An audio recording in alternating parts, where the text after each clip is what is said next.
Yo, what's good out there, man? I'm back. Who knew, man? And so once again, welcome to 3 and Out, brought to you by My Garage Bar and, of course, Disruption Network. Good to be back. You guys miss me? Moderately. I wasn't here either. Oh, that's true. I'm looking at Moss over there, asking her if she missed me, and you know what? She wasn't here either. So, anyways, I'm Rich Masucci, and good to be back. I'm finally over my whatever it was I had, like the swine flu or like SARS or I think it was Ebola. Spanish flu. I don't know what I had, man, but it knocked me right out for like 2 weeks. I was down for the count. Even the last show I was in here, man, I had like 101 temperature. I didn't tell anybody. I was like, oh my God. So if I seemed a little like not so focused that night, guess what? That would do it, yeah. Yeah. Let's go ahead and introduce you guys because you're the stars of this show. Big stars like you. Huh? Thank you. Yeah. Jamie Hostinet, how you been? Doing all right, man. Yeah, Doing man. okay, as always. Listen, and I have to thank you for filling in that one time, but also you brought in Ray Party. Yes, I And did. That was very good of you, man. You guys, the three of you guys, Ray, and you knocked Ray. it out of the park. Yep. Ray, and you. You guys knocked it out of the park. I was sitting there. I was rooting for you. It was phenomenal. Good stuff. Well, I appreciate it. You're a naturalist. So, well, you really threw many a curveball at me. First off, I had to learn all the computers back there and all the buttons. Mm-hmm. That was problem number one. And then you gave me two guests with the same friggin' name. so I had to go, Ray, Nation. Yeah. It's all about the last name. You got to call him by the last Yeah, name. seriously, it was a pain in my ass. I appreciate it. Thank you. Yeah, well, thank you so much for filling in that No night. problem. It was a blast, actually. And to Ray Party out there, thank you so much for jumping on. Please, man. I'm going to copy the words of Mr. Z over here, and that is, you got an open door policy. Anytime you want to come in, we would love to have you back. So good stuff. Erica Moss, Hey. you're coming back too. You were sick. I know that. And excuse my black eye looking thing over here because I still have this this allergy thing going on where my eye just keeps watering. So just ignore this side of my face. Okay. This is black eye. And hopefully I don't have a coughing attack because I'm still coughing too. So Okay. Well, the good news is you're on that side of the table. I am. tonight, Yeah. So I am. Infect them. yeah. Ray Nation. What's up? What's happening, man?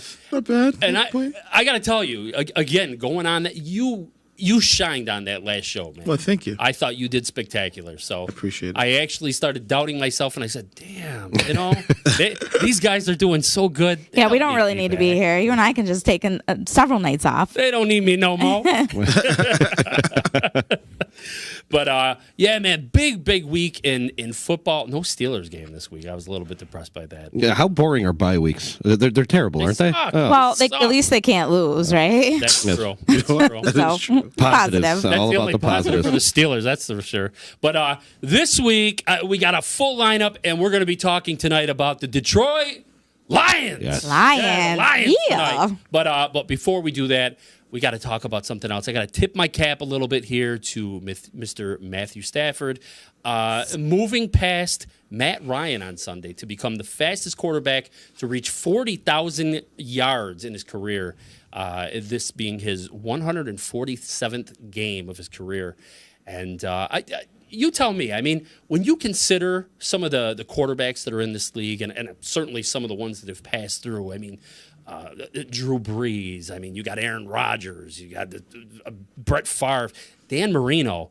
I mean, does it shock you that Matt Ryan and Matthew Stafford were at the top of that list? Yes. Yeah. Actually, I was surprised when it came up when we were watching the game the other day, like that he broke the record. Now, I know that Detroit, historically, at least since he's been there, has been more of a pass-happy offense instead of running the ball. I mean, they went a few seasons back some crazy amount of games. It was like 40-some-odd games or something like that without a 100-yard rusher. It was insane. Yeah. So it does go to show that they do throw the ball quite a bit. But Matt Stafford kind of falls by the wayside of quarterbacks that are playing at a high level for that long of a period of time. Mostly because of some of the guys you named. You hear the bigger names, the flashier ones, the Aaron Rodgers. You see him in commercials and things like that. And now even Patrick Mahomes is starting to, work his way up to being more of a face of the NFL. Sure. Matthew Stafford had just quietly sat in Michigan, and that was it. He just played for the Lions, and has played for the Lions this whole time. So I was very surprised to see that it was as Matt Stafford being the quickest to that total. But it does go to show that he actually has been consistently good for his career. Yeah, I mean, he's had Megatron. He had him for a little while. Yeah, that's like cheating. but like still, I cheating. mean, you think of some of the other receivers, like certainly Jerry Rice. He was a receiver for both Joe Montana and Steve Young. Yeah. Young. Not on the list as far as I know, right? They're not on there, or maybe they were. Yeah. I don't know. But at any rate, even Matt Ryan. I mean, That's a shocking one, too. That's a shock one. That's a shocker too. So. It's shocking, but at the same time, it's not, because you got to remember, years ago he had like a 5,000-yard season. True. So, yeah, to hear his name, you think Matthew Stafford, you don't automatically assume like elite quarterback, but the fact that he's been able to do that on a team like Detroit over his career, that's pretty impressive. And I think he's like very underrated, and people forget how good of an great as a quarterback he is. He doesn't get as much credit as he deserves, I think, especially being on a team that obviously doesn't succeed like the rest of those teams. Underachieved, I think is the word. Underachieved, exactly. Yeah. Well, I think that's why it doesn't surprise me he has so many yards. When you play on bad teams, you're always playing from behind, so you're going to throw the ball more. That's true. So, it doesn't shock me at all that, they are always losing. And you remember, they've had 0-16 seasons, 2-14. I mean, he had some bad years, but you get garbage time and you get to throw the ball a lot, especially when you haven't had a really good running back in Detroit since Barry Sanders. Reggie Bush tried, but that wasn't really that great either. So, yeah, not a shock. But mad respect to the guy. I mean, you got to remember, his wife just had surgery, I believe it was like in April, for a brain tumor. And he is back on the field playing for the team and doing a great job. So mad respect for the guy. There was a whole story on him for the Monday night game a couple weeks ago. And I seriously I gained so much respect for him as a player and as a person. And I always like that, man. I like the guys that just come out there, they do their job, they let their skill and their ability, that speaks louder than anything. Do all the talking for it, Yeah. Let your arm do the talking at that point. I don't know, like when we talk about Matthew Stafford, if you're talking maybe Hall of Fame quarterback, you guys think? No, and you know what the problem with that is? It's kind of what I said, is nobody thinks of him in any way, shape, or all form. about him. You forget what he's done statistically. And a lot of that, as Ray already alluded to, they've been bad teams for a lot of the years that he's been there, or at best mediocre, unfortunately. So the downfall, and it is a shame, because if he continues on this pace and statistically breaks a ton of records, he might still not be considered a first ballot because there's zero success, unfortunately. Right. Yeah, without the hardware, unfortunately, there's not going to be a Hall of Fame. Got to have that hardware. That's always a bad thing, I think. Too many. It is. Too many guys. It's unfortunate miss out because they don't have the rings. Yep. But let's talk about this game that happened between the Lions and Vikings this past weekend, because in a lot of ways, I kind of feel like this is how do I put it? Like when you talk about Detroit, this is kind of what people think of. And this game perfectly encapsulates their entire season, really, where they're good enough, or they're doing good, but they're not good enough. Yeah. If that makes sense, they just can't get over the hump. So I mean, let's start with that. What went wrong in this game for the Detroit Lions? The defense. Plain and simple, that horrible, horrible, horrible defense wasn't able to stop anything from Minnesota. I mean, Minnesota piled up, I believe it was a season high 503 total offensive yards against that defense. They can't stop the run. I mean, obviously they're going against Dalvin Cook, so they were already not going to be able to measure up the way they thought, but they weren't able to keep him in check at all. I think he had like 140 something yards. Mm-hmm. And unfortunately, that's their downfall, because we just talked about Matthew Stafford. He's able to get the job done, but the defense cannot stop them. And they just, as much as the offense is able to keep up with the other team's offense, the defense doesn't allow them to stay in that game. Well, that's a sad thing too because they were leading early on in this game. Yeah, It was back and forth for quite some time. Yeah, and then it just kind of fell apart. Yeah. There are two problems there. Moss has already talked about the defense, but we can go to the preseason for this to really set in. And that was the loss of Gerard Davis very early. Their middle linebacker, that is the quarterback of a defensive unit. You lose that, that's hard to recover from. So they were already behind the 8 ball in August from that one. The other part, though, I mean, as you already said, that they were in the game for a good part. And a lot of that, of course, was Matt Stafford. The other part of it is you still had a little bit of fear of the running game, not a ton in Kerryon Johnson. This guy can't stay on the field right now, though. He's either injured, and when he is on the field, he's a fumble problem for a lot of the season, in the early going at least. That takes away a fear factor. You know, you don't really look at J.D. McKissick that strikes fear, I guess you can say. Right. So you're depending on Stafford to just be that much more incredible. Again, he had a great day. He had a nice connection all day with Marvin Jones. But sooner or later, you can't just continue to throw punch after punch after punch and expect to withstand that without getting knocked out eventually, you know, and that's kind of what happened to them. They couldn't withstand the entire time if their defense not going to get a stop in any way, shape, or form, and especially without a running game, you can't milk the clock in any way, shape, or form, and you become one dimensional. You lose that dynamic portion of your offense, and the guy got out of a cannon last year in Kerryon Johnson and really had some nice games. This year just not happening though so far. He's on IR now. They just put him on IR. Exactly. Yeah. Oh, They said, that was today, they right? said at least 8 weeks. Oh, there you go. Wow, a lot of injuries piling up on that side over there, and but your boy had a good day, right? Who's my boy? Mr. Fantasy Football. Oh, the guy I dropped and then didn't pick up before this game. Yeah, let's not talk about that. There's a sad story for Mark right there. My luck. Let me ask you guys one question here. For as long as I can remember, the Detroit Lions, I mean, they've always been like third or maybe even fourth best in this division. And it always seems like the cream of the crop is always Green Bay. The Green Bay Packers always number one. And then usually I'd say Minnesota Vikings number two. And then it can go either way with Chicago and Detroit. They just got, I think this is year number 2 for Matt Patricia as the new head coach in Detroit. Obviously, he spent a number of years in New England under Bill Belichick. I mean, this is a competent guy. He obviously he knows what he's doing, but what does he need to do with this team to make sure that he doesn't fall into that same trap?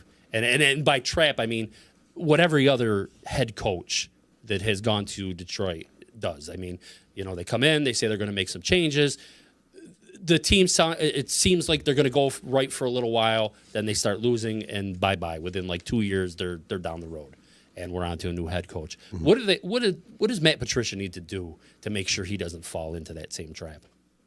Well, they got to pray that the ownership has some patience finally. They've never had that in the past. There's something to be said about continuity in the NFL, and I think, and this is almost league-wide, too many teams give up a little quick on their head coaches. And in this case, you're looking at, Matt Patricia, a second-year coach, who's, we'll say, on the hot seat. That's kind of unfair. As I said, he's lost his starting middle linebacker in the preseason. There's not a ton of talent really all the way around the board. They have some pieces, some young pieces. They've drafted well over the last few years, getting some linemen to protect Matt Stafford. But you have to look at it from an ownership standpoint and say he's kind of dealt a short straw, dealt a poor hand. And he's not doing poorly with it because they have been in a majority of the game so far. They fought with Green Bay on a Monday night. That's prime time. Yeah, that's a tough task in its own right. So I would hope for their sake they give him at least another year to see if it's, maybe get another piece or two in there that would help out the offensive or defensive side of the ball and see if they can actually improve, take the next step a little bit more. But try to keep the pieces in place. Give them a shot instead of trying to start all over again with yet another new coordinator, another new offense, another new coach, whole new playbook to learn everything for Stafford. Again, you almost hit the reset button. So continuity. That's what he's got to pray is avoided there. Ray, did you? So I think honestly, I was looking at their schedule, and they're 2-3-1 right now.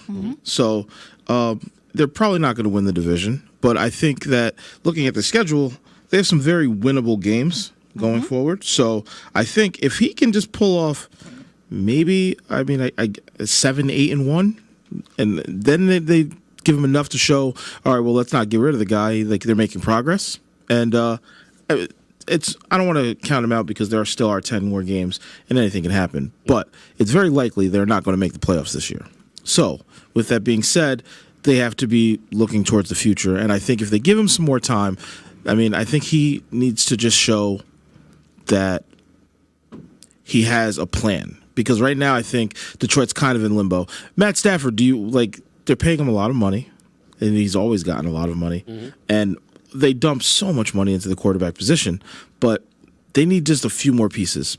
Draft a nice receiver, maybe a running back. I don't think what's his name, J.D. McKissick. McKissick? Yeah. He's okay, but I think they need something a little more like bullish. Yeah. Would be the word. Yeah. Striking that fear. Yeah. Exactly. You know what I mean? So I don't think he's going to lose a job this year. I think he's got one more.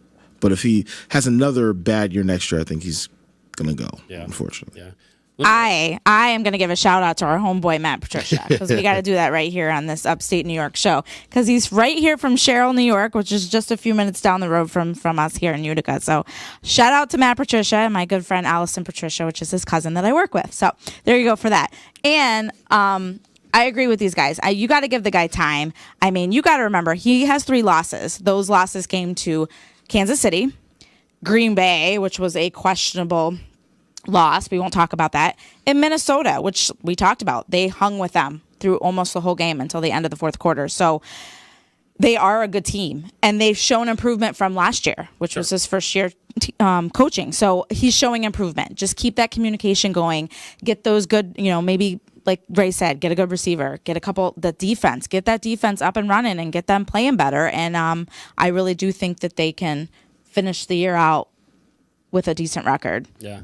They got a lot of potential, so don't give up. Don't give up hope on the Detroit Lions. Where do you see them right now in that division? Are they? Oh, well, sorry, Chicken, but they are way better than Chicago Bears, so they're way ahead of them. sorry, Chicken. Sorry, man. Chicken. Sorry, D-line. they're all Chicago Bears fans. Yeah. No, I shouldn't say that. I think Sill's a Jets fan too, isn't he? Yeah, well, I know Caleb. Caleb's a Jets fan, right? I think it's Caleb's a Jets Caleb fan. is a Jets fan. Caleb's a Jets fan. Sorry for that. One of them was. Oh, yeah. But so you think they're better than the Bears? The Bears are the worst. Oh, they're definitely better than Bears. That's not even a question. Okay. I think they sit really close with Minnesota. I think it's gonna be close. All right. It's gonna be close for that second. I think it goes Green Bay, Minnesota, Detroit, and then the Bears. Jamie, you on the same thing? Pretty much, but I think the Bears and Detroit are a little closer just because the Bears' defense is so damn impressive. But it's hard to win games when you can only score like 8 points. Or they're not. There's no offense in Chicago, so No, there's not. it's terrible, really. I love that they were saying last night, like, Trubisky. There might be you were worried about a kicker the entire offseason. Yeah. You might be wanting to look at your quarterback. Look at the man under center there. It's funny because when you look at that division, based on the skill of the quarterback is kind of how the division ranks, because Aaron Rodgers is definitely at the top. Yep. And Kirk Cousins is right there. He's had back-to-back 3 and 4 touchdown weeks, and his team is 5-2. I remember somebody yelling about the Vikings being bad. I'm like, they lost 2 games. Like, what do you mean? Mm-hmm. They're fine. They're 5-2. Like, what do you want from them? Yeah. But as the quarterback play goes down, and then you get down to Matt Stafford, who I think definitely is better than Mitch Trubisky, Yeah. which would put his team above the Bears. Sure. But, the Bears, obviously, we all know it's all about the defense there. And I heard a rumor that they were thinking about possibly trying to get Cam Newton in Chicago. What? Like a possibility of signing Cam him. Newton signing, that like, would everywhere. be ridiculous. First off, it would help the team a lot because I think Mitch Trubisky's not the answer. Yeah. But Cam Newton's getting, I think his contract was like 4 years, $125 million or something. Crazy. They can't afford that with the money they're paying Khalil Mack, so that's just stupid. But if they got him, that would definitely shake that division up a little bit. Yeah, for sure. Yeah, it definitely would. Mm-hmm. So let's look at this coming week, because that's what we do around here. New York Giants. So I guess the Lions are getting a little bit of a beach ball this week. Sorry, I know there's some Giants fans going to get pissed off at me saying that, but your team just lost to the Cardinals for Christ's sakes. Yeah. So what do you expect to see in this game, Detroit and the Giants, and what matchups are you going to keep your eyes on? The first matchup you got to look at is everybody was clamoring about Daniel Jones when he came out and he had that wonderful game. He's definitely taken a step back since then. He's actually come back to reality a little bit more, which is wonderful because I wouldn't have to hear about it anymore. But secondly, I mean, in this game against Arizona, the Giants put themselves in a nasty hole. 17-0 at one point. Yes, there was a block punt in there. But additionally, I looked up at one point, and Daniel Jones was something like 1 for 4 for negative 8 yards. Ooh. So how the hell did you go backwards? I mean, at least that far. So it wasn't pretty, and really a lot of it was the second half. Definitely the Giants played a little bit better. So the matchup, I'm talking at length about Jones for that reason, is Daniel Jones against any of the secondary for the Detroit Lions. As we just alluded to before we started recording, the Lions just traded their safety in Diggs to Seattle.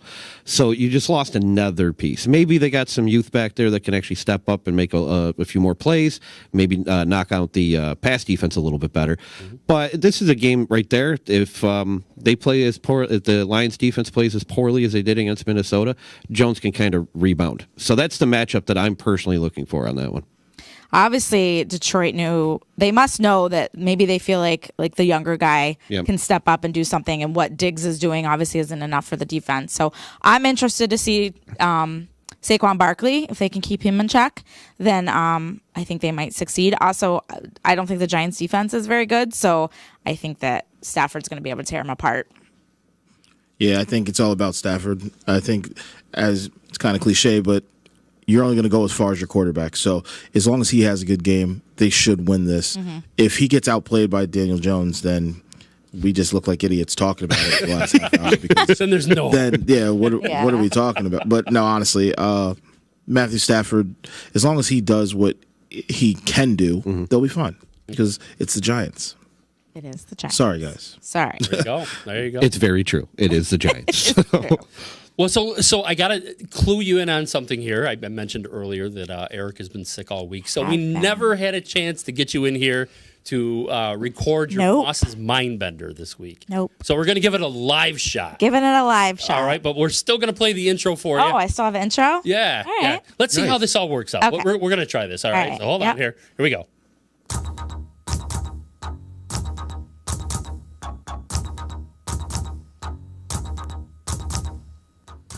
All right, well, here we go with this week's Moss's Mindbender Trivia Question of the Week. We have a big game on Thursday night, real big one, with the Washington Redskins going up against the Minnesota Vikings. Ooh. So my question for you is, who was the very first Minnesota Vikings player that was elected into the Pro Football Hall of Fame? Again, who was the very first Minnesota Vikings player to be elected into the Pro Football Hall of Fame? We're going to find out that answer right after the break. Don't you go anywhere. We'll be right back. Very nice. Thanks.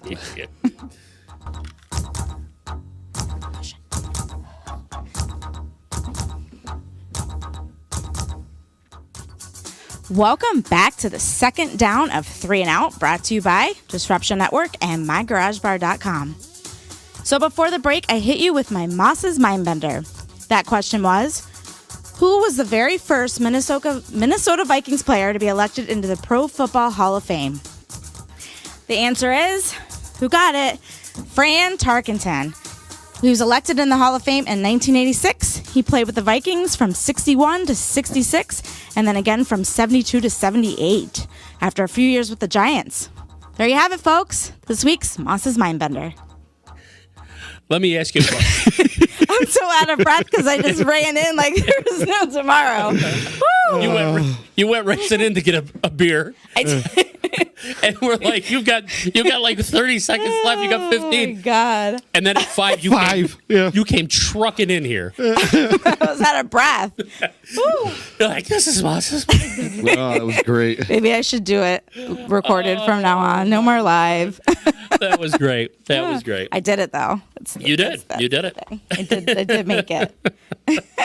Oh, it makes me cry. That was I'm fantastic. crying. So, Seriously crying. guys, next week we're going to do our little Halloween special, if you will. You know about the Halloween special? No, but Ray Party got it. I just want to say that. Ray Party, Good listen. job. Oh, Good did job, he? buddy. How are you seeing? I'm not even seeing the thing. Oh, because it's on a different one. Oh, see, She gets all the good I stuff. get all the good stuff. You. See? All right. But anyways, the Halloween show. Mm-hmm. So next week we're going to do that, and we're giving out our annual Halloween awards, and there's a bunch of them. They're also generic. It's ridiculous, but we do like the the Frankenstein for like the monster defense that's scary, and what other ones do we do? I can't remember. Haunted It's house. been a while. It's been a while. So Yeah. and the haunted house, which is the toughest place to play. or Yeah, the something. stadium you don't want to go into. Yeah. yeah. There's a whole bunch. I can't wait for a Halloween show. Should we dress up? That's ambitious. I love everybody. Absolutely not. No. That's super ambitious for you guys. Yeah, All right. I don't know about dressing up. We'll keep it with what we're wearing. Okay. All right. Halloween show. Good grief. So I mentioned it in the little bump we did earlier on. That next we're going to be talking about America's team, Dallas Cowboys, and this Sunday night, the big game, the big game, the matchup of the week between them and the Eagles. Yeah, I don't know, man. That was kind of basically a blowout. 37-10. Yeah. And I don't know, man. I honestly thought the Eagles were a little bit better of a team than that. Or maybe I'm just not giving the Cowboys enough credit. I don't know. Either way, the Cowboys star players, they were out in full force, shining bright that game. So let's talk about this. Who impressed you the most in this game and with their spectacular play? Because there was a number of them. So, Moss, you want to go first? Sure. Now that you've caught your breath. Kind of. I gotta give a shout out to DeMarcus Lawrence. Oh, shout out. Yeah, I thought he had probably one of his best games, especially definitely of the year, but probably almost for his career. I mean, he's always been a player that puts a lot of pressure on the quarterback, but he never really gets all those sacks. So this week he was able to do that. He only had 2.5 sacks going into this game, so it was nice to see him put that pressure on. Carson Wentz got his ass on the ground a couple times. So Yeah. it was nice to see that. I think that he definitely stepped it up for that defense and showed why he is what he is. I'm a little nervous for Carson Wentz after that game, to be honest with you. He is who we thought he was. Yeah. I know what they had. They had like 2 takeaways in like the first 6 minutes of the game. It wasn't promising right off the bat. Jamie, who shined in that game for you? First off, let's preface this by saying let's avoid the obvious. No Zeke Elliott's, no Amari Cooper, even to an extent, regardless of what you think about him. No Dak Prescott. So we're gonna go with Michael Gallup on that one. He's had a solid season and a little bit quiet because he's kind of in the shadow now, right, of Amari Cooper. But he's kind of emerging as a solid weapon for Prescott and the Dallas offense in general. This past week, he was over 100 yards, had a touchdown, which is great in its own right. But on top of that, he had 27 catches already this year, 415 yards, I believe. So, I mean, he's definitely a burner if you want to see that, just based on the yard per catch type of thing. Kind of showed off his skill a little bit this week, though. So I was very impressed with that. Additionally, it seems that he's starting to finally hit a stride in Dallas. I know he's young. I mean, for all intents and purposes, only his second year in the league, really. So it's nice to see a second-year receiver kind of take that step and be able to turn into a valuable weapon. So I was very impressed with how he played. Sure. Very, very much so. Ray, who shined for you? I'm going to go with the kicker, Brett Maher. Oh, really? Yeah, nobody says kickers don't get enough credit. I bash kickers all the time. Mm-hmm. But, he went 7 for 7. He had 3 for 3 field goals and 4 for 4 on extra points, which normally nobody really cares about extra points. But apparently now people actually miss those. So now you got to kind of talk about him every once in a while. Yeah. But honestly, his field goal kicking, he hit one for 63 yards. Yeah, which was sick. I remember watching it and I was like, there's no way in hell this goes in. This is going to be 5 yards short, and they're going to run it back like in the Alabama game in college a couple years ago. I was like, oh, he hit it. He could have hit it from 68, honestly, because it cleared it. It was good. So shout out to Brett Maher for his kick. Yeah, you're right too. A lot of kickers missing those extra Dude, points. a lot of them. They pushed it back like It's a 22-yard field goal, essentially, and they're just missing them. I don't know. Did you know that he broke the record for the most 60-plus yarders? I did not know that. Pretty impressive. But, Damn. All right. But Matt Prater on Denver still had the longest field goal. That is true. But the guy just hit like a 62-yarder last week. But yeah, he's got to listen. I think that Greg Zuerlein's still the best kicker in the NFL right now, but he's showing that he's got promise. So I don't know, Greg the leg. He's missing a few too. I know, but still Greg the Greg the leg. I still like Greg the leg.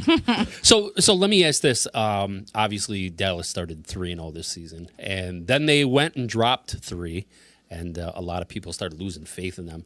Do you think this was the game that maybe answered some of those concerns? Is this the one that's getting them back on track? Nope. No. This is just Wow. This is just the NFC East. This is what happens gonna every agree year. with Rick today. I can't This is the believe that. NFC East. Like every year they go through this, right? Like one team starts to try and make some headway, gets better, and then all of a sudden by week 10 they're all with the same exact record, fighting to see who's going to get the wild card and who's going to win the division. No, this was just them. They beat an Eagles team that has underperformed the whole season. So whatever. You The thing about it is that the only teams that are they're able to beat are teams in their division and Miami. So not going to be enough. Well, see, I was going to ask you this. I might as well go right into it. Yeah. When we look at this division, I mean, the NFC East, the storied NFC East that everybody's always talking about is so difficult. It's one of the toughest divisions to get out of. I mean, kind of like, wow, how the mighty have fallen here.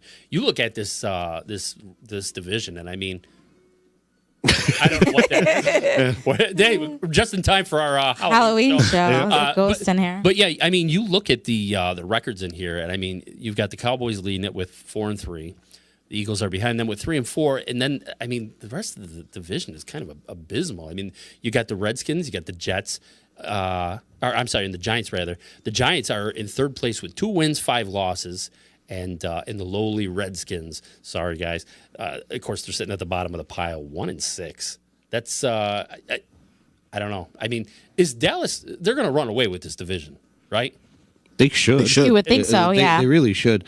I think I said it when we did the crossover with the D-line. It might, or either that it might have been the first show that we did this season on 3 and Out. Yeah. That the team in the NFL with quite possibly the easiest path to the playoffs is Dallas, and a lot of it is the fact that they play in the NFC East. And we knew the Giants were going to be rough. They are. We knew the Redskins had some issues, and now it's even getting uglier than I think most of us expected at the beginning of the season, even in Washington.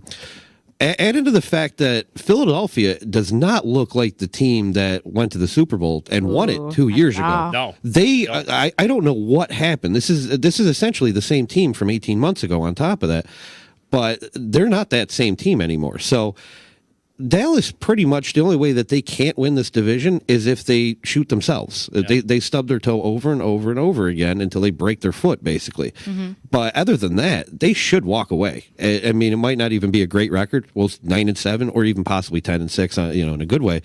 But I don't see anybody else really putting up too much of a fight outside of that to kind of compete in that division. No. And talking about the Eagles again, I mean, 2 of those wins, the Redskins and the Jets. Yes. So, I mean, it's pretty bad. But let's look at it this way. I mean, assuming Dallas does go to the playoffs, which we all expect them to, how do you guys think they stack up? How do they compare to some of the other marquee teams in the NFC? I mean, you're talking about the Packers. Seattle. New Orleans. Yeah, definitely New Orleans. Do you want to say San Fran in there, too? You have to. They're undefeated. You have to mention them, but I'm telling you, I can't wait until they fail, just so I can tell everybody I told you so. Because there's so much hype around the Niners, and I'm not buying it. Can Dallas make some noise with those teams, though? They can. Yeah. But I think that it's still gonna. It's New Orleans all the way. I think because I mean, when you go 5-0 without Drew Brees, Pretty impressive. What's going to happen when you bring him back? Like, it's only going to go better from here. Like, you're not going to get worse. So Yeah. I don't see Dallas competing with any of those teams. I think Dallas right now, they're on they got this big ego going on. We just killed Philadelphia, and they're just going to go right back to the same thing. They got, the ego's going to get them the best of them, and they're going to think they're all high and mighty, and then they're going to fail. Oh man, you guys are going to make Brian Allen very sad. Sorry, Brian. Jamie, what do you think? Sorry, not sorry, Brian. But no. Wow. I'm kind of with Moss. I don't think that they can with most of them. The Packers, I believe, are a better team.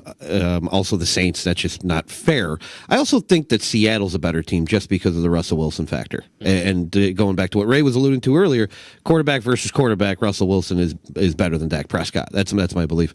Some of the teams I do think they can compete with from a playoff standpoint. I actually think they can compete with San Francisco. Yes, they're playing great so far, but there's a lot of youth there, and that would scare me in a playoff environment to say. Even if San Francisco 14-2, some crazy number, some crazy record, they could really fall on their face just because lack of experience at that point. So I think they can compete with some of those, but the cream of the crop, not at all. Well, when you think about it, so in the NFC, for playoff purposes, assuming that the teams continue to play how they're playing right now, you've got either the Niners or Seattle are going to win the division. Yep. The other one's got to be a wild card, right? So then Dallas is going to win their division. New Orleans should win their division, and Green Bay should win their division. Yes. So when you look at it, You got a sneaky Carolina so team. you're going to have Don't forget about that. See, so you're going to have a wild card team that may be either the Niners or Seattle, and I don't know who the other one is going to be. But look at those division winners. It's never chalk. It never happens where in the playoffs the team that's supposed to win just wins every game. It's never happened. So there's going to be an upset. And it's just a matter of which wild card team's going to do it, because one of them is going to, especially if the Niners get in as a wild. Because when you think about it, if the Niners and Seattle both continue how they're going, one of them's better than, and they're going to get an easier matchup because they're going in as a wild card when they don't get the home game necessarily, but they're going to be a sneaky game and they're going to end up winning one. So I think Dallas, for Jason Garrett's purposes, he needs to win, right? He's got to get at least to the NFC Championship, I would imagine, to keep his job. But he's probably going to lose his job because he's not getting there. Well, that's something I was going to ask you too, because obviously we usually go ahead and we break down next week's matchup, and this week can't really do that because they're on the bye. They're on the bye. Lucky for them. Yeah, so I guess that gives us an opportunity to really talk about Jason Garrett. A lot of people during that 0-3 or the 3-loss run there, everybody thought he's on the hot seat. He's a goner. This might have saved his job for a little bit this last win, but maybe not. I don't know. Do you want to know what the crazy rumor that I heard was? Oh, God. Do you know who they're talking about coming in to coach for the Cowboys right now? You ready for it? Yeah. Urban Meyer. Oh, Meyer. my God. That's a rumor on the street. That's the word on the streets there. Rumor on the street. Well, since he's pretty much banished from college football, I mean, I can see that happening. Go to Dallas. Amount of options. But it would have He more had his shocked way me. with FLORIDA. Yeah. It would have shocked me more if Urban Meyer went to like Oakland or something. But I get it; they got John Gruden for the long haul. Yeah. But I'm just saying, like that would be the team that would, once you get banished from one, I can totally see Oakland picking him up. But I don't know. Really? I swear. Look it up. I swear I saw that. Urban Meyer. But I think that's crazy, but I did see that as a rumor. I think Jerry Jones at this point is trying to come up with reasons why to keep Garrett. Yes. I think Honestly, it's crazy. Honestly, Garrett is gone if they don't get to the NFC Championship. You know what? I asked, well, I'm not going to mention, but I did ask a Dallas Cowboys fan, do you think if he loses, this is before the game this past week, if he loses, do you think Garrett loses his job? He said, no, I love him. He needs to stay.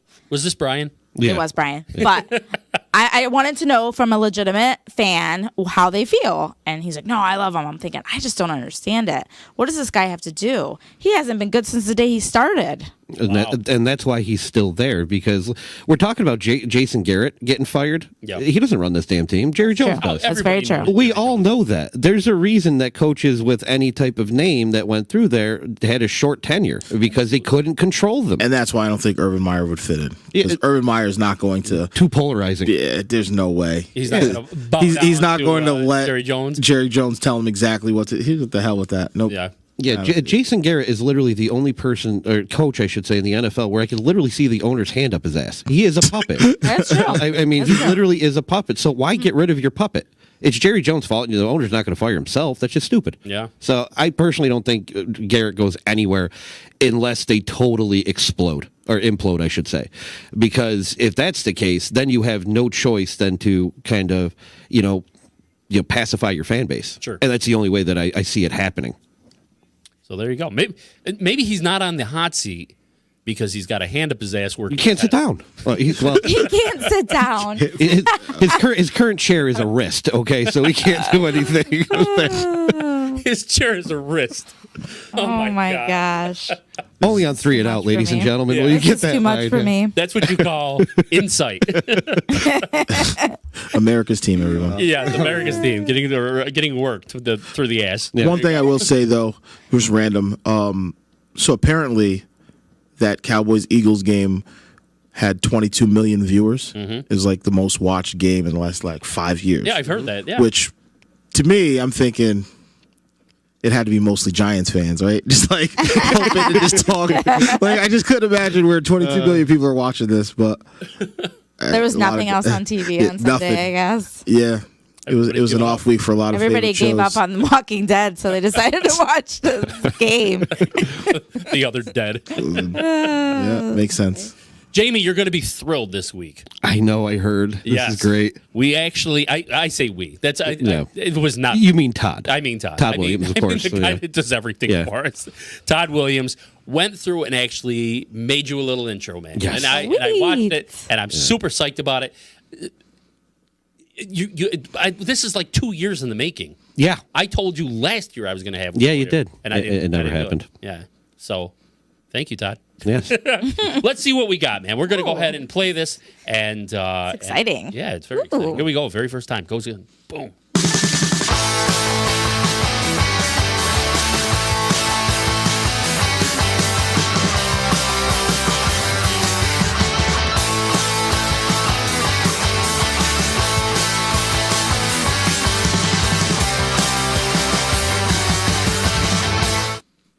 All right. After that lovely intro, my name is Jamie, and this is this week's IR.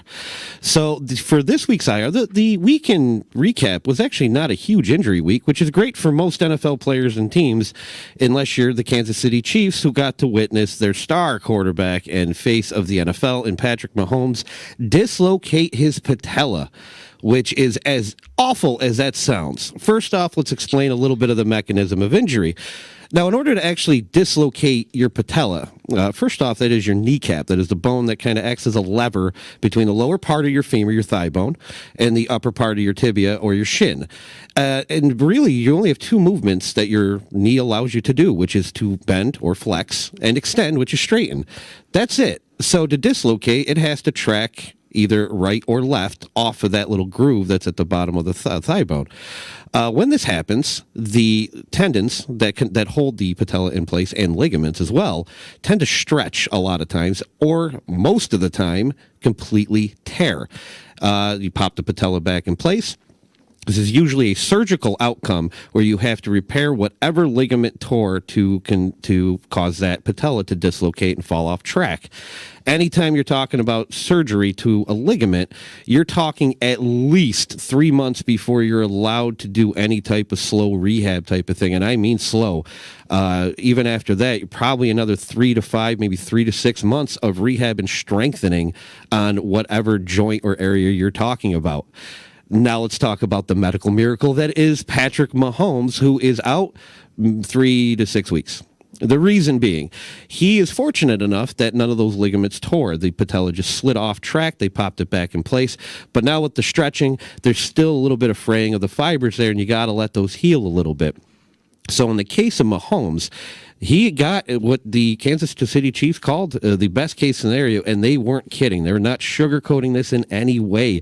That is season-ending, season-threatening, career-threatening on top of that, because this is a similar injury that Teddy Bridgewater got when he was still with the Minnesota Vikings, and he missed damn near 18 months to rehab before coming back and making a little bit of a play with the New Orleans Saints now. So for the case of Patrick Mahomes, it's going to be just monitoring, making sure they don't put too much stress on that. He's looking like he'll be coming back, in which they'll brace the leg in order to keep that patella, that kneecap, right on track to where it's supposed to be, so he doesn't continuously dislocate from this point on. And barring any serious or recurrence of this dislocated patella, we'll be back to seeing him sling that rock in about 3 to 6 weeks. So, Pat, we hope you get healthy in time for us to watch you throw a few more touchdowns. And I'm Jamie for 3 and Out and Disruption Network. This has been IR. Who the hell are you? You know. You all know exactly who I am.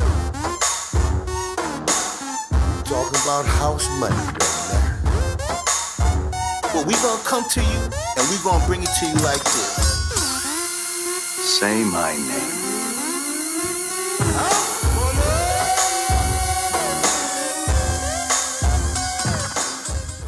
All right, so the Houston Texans, Detroit Lions, and LA Rams were all major disappointments last week. But it's okay because, you know, you have bad weeks here and there. We're just going to shake that off and come back with a vengeance with this week's House Money. The New Orleans Saints have not missed a beat after losing Drew Brees in Week 2 and have rattled off 5 straight wins with Teddy Bridgewater at the helm. They have a very nice matchup this week on the road versus Arizona, so I like New Orleans -7. Seattle travels to Atlanta with Matty Ice nursing an ankle injury. I really like Seattle in this game. They are, in my opinion, the second best team in the NFC, so take Seattle -3. And last but not least, the Green Bay Packers on the road playing against a Mahomes-less Kansas City Chiefs in Kansas City. The odds makers have Green Bay at +4.5 right now, which to me sounds crazy because I just can't imagine a team with Matt Moore as quarterback versus a team with Aaron Rodgers at quarterback. I mean, you got to go with Aaron Rodgers, so definitely take Green Bay on the points, +4.5. And there you have it, folks. That's my picks for this week's House Money. There you go. There you go. I love how I just write everything down over here. I love during your intro. I'm like rocking out over here. I'm getting down.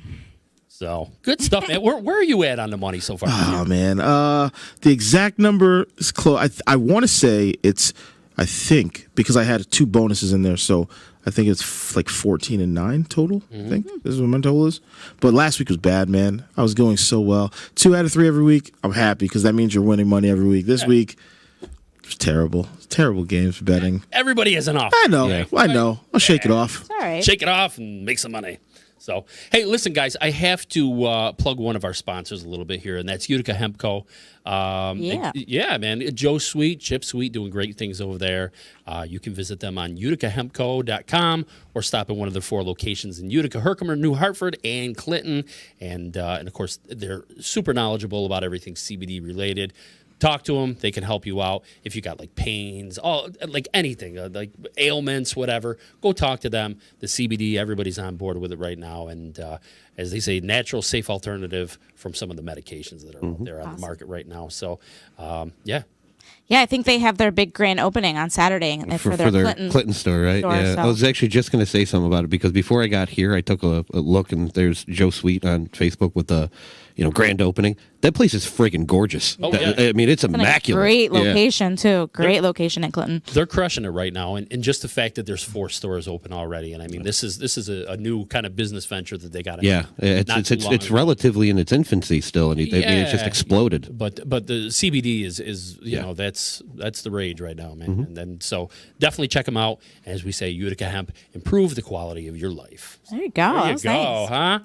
huh? What else we got to talk about tonight? The trade deadline, guys. Oh, Tuesday the 29th, 4 p.m. is officially the trade deadline in the NFL. And as you guys have already alluded to, there's a lot of rumors going around, a lot of potentials for for people on the move here. So let me ask you guys, what have you heard, and who should we expect to be on the move? Or I guess even we can talk about some of the ones that have already happened. Some big ones today. Because they're already starting to fly through. So what do you know, and what do you want to talk about? Well, you can start, but with I guess the Mohamed Sanu one to the Patriots this morning. I mean, the ghosts were still in Sam Darnold's eyes when they made the trade last night. It's amazing at that point. So, but in all seriousness, During the game, they were negotiating. exactly. The biggest one I heard, and I've heard a few rumors of a few places he's going to land, is Vic Beasley. For those who either know the name or don't know the name, he's an Atlanta Falcon. He's pretty much like a 3-4 linebacker, so more of an edge rusher type of guy. 15 and a half sacks 3 years ago in his second year in the NFL, and it's tapered off since. He had, I believe, 5.5 over the last 2 years. 5.5 and 5.5. I mean, only 1.5 so far this season. So it's kind of fallen out of favor in Atlanta right now.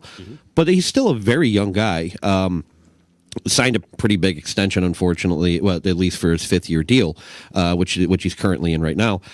But that could be a change of scenery type of thing that would actually spark him back to, I mean, that guy led the league in sacks a few years ago. So I've heard a few places for him. Most of it's just kind of, hearsay. Buffalo was one of them. Ironically, I don't think they would want to get rid of the draft capital it would take to get him. But I've also heard him ending up in places similar to like Detroit, which has no pass rush either. So I think a lot of it's a little bit of hearsay. I don't think a real true one, at least that I've heard, has come alive yet on that one. Yeah.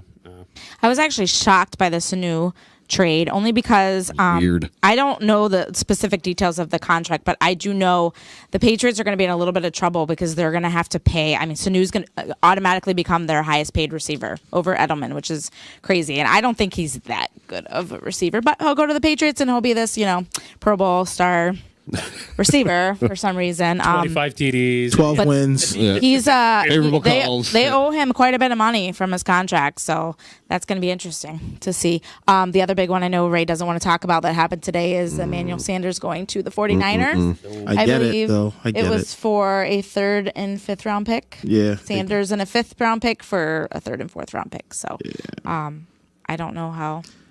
I get it. I understand. I mean, Denver is in a rebuild, and Sanders is an aging receiver. Doesn't have many years left, so I get it. I'm happy for him. At least he's going to a winning team with a quarterback. I mean, Joe Flacco was clearly not doing him any favors. Did not like to see him go though, because that team is looking real unfamiliar right now. Yeah. But Well, Rich These and things I happen. It's a remember- business. We remember what it was like for him. yeah, Yeah, I remember Yeah. Emmanuel Sanders. Yeah. I think that you're going to see a couple guys from Miami go, more guys from Miami Oh, go yeah. with Kenyon Drake and Devontae Parker. I think you might see both of them gone by next week. I would like to see Patrick Peterson go to New Orleans now that Eli Apple got hurt, right? Yeah. So that would be a good plug and play. Get a They Pro swear Bowl they're not going corner. to trade him. Well, They said that last year, too. you know Remember? what? That was a big word on the street. they need to. They need to realize that he's been in the league long enough. He has done very well for them. Mm-hmm. He's got, 6 or 7 Pro Bowls, something like that. It's time to let him get a ring because we know it's not going to Arizona. No, it's so not. Let him go. let him hitch on. Let him hitch to New Orleans right now. That would just put him over the top. I mean, their defense is already performing way better than they should be on paper. So why not? I like it. And Eli Apple, now that we don't really know exactly how hurt he is, I think it's a good spot. Sure. We mentioned a couple weeks ago. Do we know, can AJ Green, can he be traded? We don't know. I don't even know because I still think he's technically considered injured. He's returned, I think, in a limited basis to the practice field, but I don't think he's near return. To be honest with you, so as long as he's injured, he can't be traded. I'm not even 100% sure about that. To be honest with you, so I know that was something that we kind of speculated over. It's pure genius. He's out. I just saw an article. It says that he's out until after the NFL trade deadline. Nice. So Oh, that tells me exciting. that he knew he was gone and he was ready to play. So he's like, nope. That's funny. That's hilarious. That is Still great. here. I heard about Taylor Gabriel too. There was talks Yep. that they might Yep. that Chicago might trade him. So that'd be it. There's a lot of receivers. A lot of receivers going. It's Yeah. kind of funny that Chicago's going to trade a receiver because I mean they don't have any, but they need to get one back. I would think, right? Now I they mean, figure they don't have a quarterback to throw to him. that's also true. Sorry, chicken. Tariq Cohen cannot throw the ball that well, so it's not happening. But You know what's great? I just got to say, if you go on the D line, all you hear is like Chicago love. You come Yeah. on this show and we're like, we hate them. Chicago. We hate everything about Chicago. Apparently, actually, I love the city. I'm just joking around. But Yeah. the other one, this one's more baffling. I know this is like out there, and everybody and their mothers talked about this. Stephon Diggs trade. The rumors are all over the place on this one. I mean, it makes no sense. They're a 5-2 team that's starting to really find their stride. Yeah. And once the rumors came about, Stephon Diggs went off on that in that game 2 weeks ago. Talented guy. He's a very talented guy, but he's also he signed a 5-year deal. He's only in the second year of it. I get that. So how the hell are you going to afford to trade for a guy like that? I mean, you're talking at least 2 first-round picks, if not way more. So that one's a weird one, and I know they're just trying to get some steam under it. Yeah. That would be a king's ransom and then some. Maybe 2 king's ransoms, whatever that may be, if you're going to try to get a guy like Diggs. And I don't even think Minnesota would pull the trigger on something like that. So that's a weird trade deadline type of thing. Even the A.J. Green thing was kind of weird. The guy's played it down all season. Do you really want to take a risk? Yeah. I don't know. There's going to be some crazy talk on Tuesday because I think wasn't it last year the last day was when hell Amari broke Cooper loose, yeah. got traded. All hell so broke loose. there's going to be Tuesday. We're going to have a lot to talk about with these trades. Yeah, we Yeah. will. I Gonna thought see it. Jamie said, "Oh heck, breaks loose." Yes. I did not. I did not. I will not censor myself that far.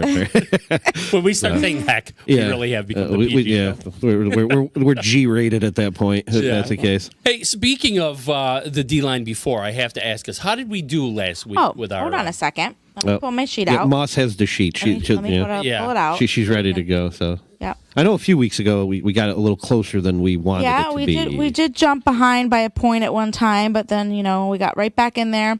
I would just like to mention that we were absolutely perfect this week. I love it. Yes. We went with New England, Kansas City, and Dallas. Mm. So now the score: 3 and out, 29. The D line, 26. I love it. Here All we right, go. up. Here we go. Little sister, my Winning. ass. Who's talking about a little was sister? the world was in harmony once again. And we're gonna put our picks in, and I've already heard them, and yeah, we're gonna crush them this week. Yeah. So We'll Don't be mess fine. with us. good stuff. Yeah, What are you we guys got watching it. this week? We got it. So this slate of games is rugged. Yeah. It's pretty ugly. I guess the only one that I personally would say was like worth a salt. The Panther and Niner game looks to have some value to it. I mean, well, we actually finally get to see if Ray could either be proven correct or incorrect on that one. So Yeah, that's going to be a great that's game. going to be a good game, I think. Yeah, I'm honestly not looking forward to any of these games. I'm looking at the schedule and They're rough, man. wow, It's pretty rough. I mean it's close to a entertainment nightmare. You got to be honest. This is some rough football. I mean, I mean the viewership, the ratings are going down this week. I'm telling you, like seriously. What do you mean? You don't think that Thursday night and Monday night game is good enough for you? Yeah, the Steelers. I mean, Dolphins you know what? doesn't- I Steelers, didn't want to Dolphins? do this to you guys, but if you want, I will say that Monday night football game with the Dolphins and Steelers. Might actually be entertaining. Yeah. Oh, That might but for all actually- the wrong reasons. Exactly. You know what I mean? Like it's going to be entertaining, but not. No. I'm looking forward to the Browns Patriots only because the Browns are going to lose, but they're going to show some grit. Yeah. You say that with a laugh. They're gonna show some grit. I mean, I will. He's trying so hard over He's there. trying to find. I'm looking at these games. It's bad. If Mahomes was playing, I'd Yeah, say that the would be a Packers good- Chiefs. that was the one I was I was gonna say. going to be excited, but now that he's not playing, I'm not looking forward to Matt Moore. I mean, I why was not? shocked when I saw that he was still in. I didn't even know he was still in the league. No, He was, I was- coaching high school football, wasn't he? Yeah. at one Yes. point? Yeah. I was gonna say he didn't know he was He still didn't there. know he was in the league either. Like so, you know what? I take it all back. I'm looking forward to the Jets Jaguars Very. because somebody has to win. Yeah. So I'm very curious Boom. about that one. Yeah. the Jaguars are going to win at home All right. by 5. Is that who I should pick for my survivor pick? Yep. Okay. Oh, Oh, well, very confident. wow. Yep. Moss, what are you watching? This has been the toughest question. Seriously, look at the schedule. I am so What's the happy. Sunday night game? So happy. I Oh, the Green vultured. Bay. I vultured the only I'll game. do the Green Bay Kansas City there you go. game. I guess. Yeah, that would have been entertaining. Yeah. If Mahomes was. Seriously, I'm so happy. I vultured that game. It's a I- good weekend. The Raiders and Catch the up on some Texans? sleep. How Exactly. about the Raiders and the Texans? I'll go with that one. There you go. Raiders and Texans. Okay. You All sound, right. you sound very Barn burner. Yeah. good stuff. All right. Well, you know what we can look forward to, though, is our Halloween show. Halloween show. There you go. and our monster picks and all kinds of crazy stuff. So, I'm gonna dress up. You guys don't dress up. I'll dress up. dear God, help us all. Wait, so you guys aren't excited about the Bengals Rams game? Oh, come on. That's going to be awesome. Like seriously? What about There's some really awful games, man. the Bucks Titans? Yeah, that's a good one. Giants Lions? Barn burners. It's like a sleeping pill. Hey, but get out and watch some NFL this weekend. Don't worry. Yeah. Get out there. On that note, we're going to let it all go. So Yeah. Yes, let's get yeah. out of here. So for Jamie, for Ray, and for Moss, I'm Rich Masucci, and we will check you back next time where Moss will be all dressed up for us. Oh, yeah. Yes. Take care. We'll talk to you soon. Later. We out. Later.